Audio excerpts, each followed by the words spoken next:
Bonjour, je m'appelle Guillaume Leperc, j'habite à La Morlaye, je travaille au sein de la rédaction du journal Le Parisien.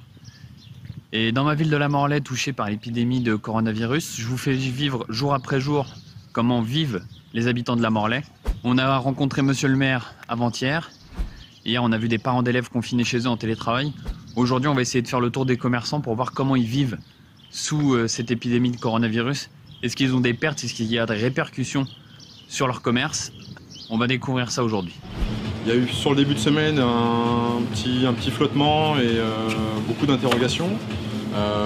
Mais dans l'ensemble, les gens continuent à vivre assez normalement.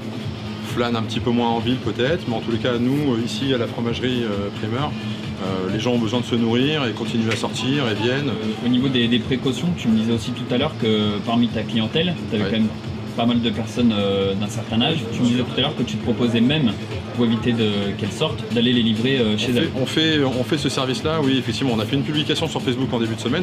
On le fait régulièrement dans l'année, mais on a accentué vraiment dès lundi en disant qu'on pouvait tout à fait, sur les environs, livrer et être joignable, que ce soit sur les réseaux ou sur Facebook ou par téléphone. Et on le fait tous les jours, effectivement. Entre midi et 2, en fin d'après-midi, on fait pas mal de livraisons. Et tes voisins commerçants, en face, il y a une brasserie.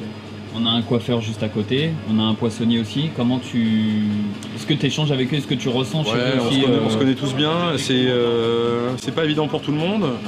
Nous, on va pas se mentir, on n'est pas les plus mal lotis, clairement, parce qu'on est dans l'alimentaire. On a beaucoup de gens qui, travaillant sur Paris, sur Roissy-Charles de Gaulle, de la commune, ont été par leurs propres entreprises, comme toi, hein, tu vois, tu restes sur la commune.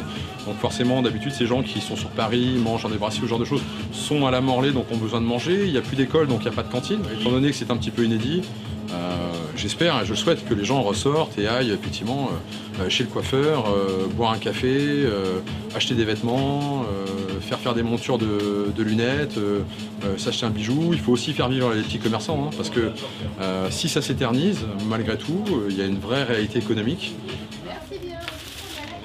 Alors oui, effectivement, on ne va pas se mentir, il y a nettement moins de clientèle, mais cela n'engage en rien.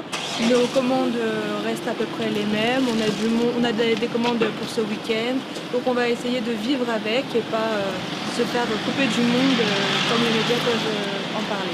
Non, je vois pas de grosse différence, il y a toujours les gens à la boulangerie, à la banque, je viens de la poste aussi, à la poste, il n'y a pas de grande différence. On ne veut pas tomber dans la psychose, et puis donc on fait attention. On va pas s'arrêter de vivre. Non, on ne change pas grand-chose. Résumé, les commerçants de La Morlaye se portent plutôt bien, même si une perte est clairement constatée chez certains d'entre eux. Surprise aujourd'hui, c'est le Carrefour Market de La Morlaye qui est fermé. Un cas de coronavirus aurait été détecté au sein des employés du supermarché. Il devrait rouvrir ses portes demain. L'autre nouvelle, c'est la réouverture du marché de La Morlaye dès ce week-end. On n'est pas encore au stade de Walking Dead.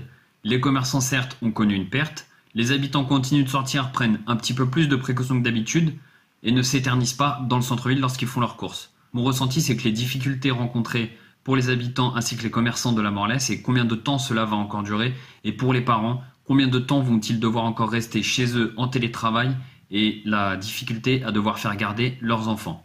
C'est tout pour aujourd'hui. Je vous dis à demain. Bonne soirée à tous.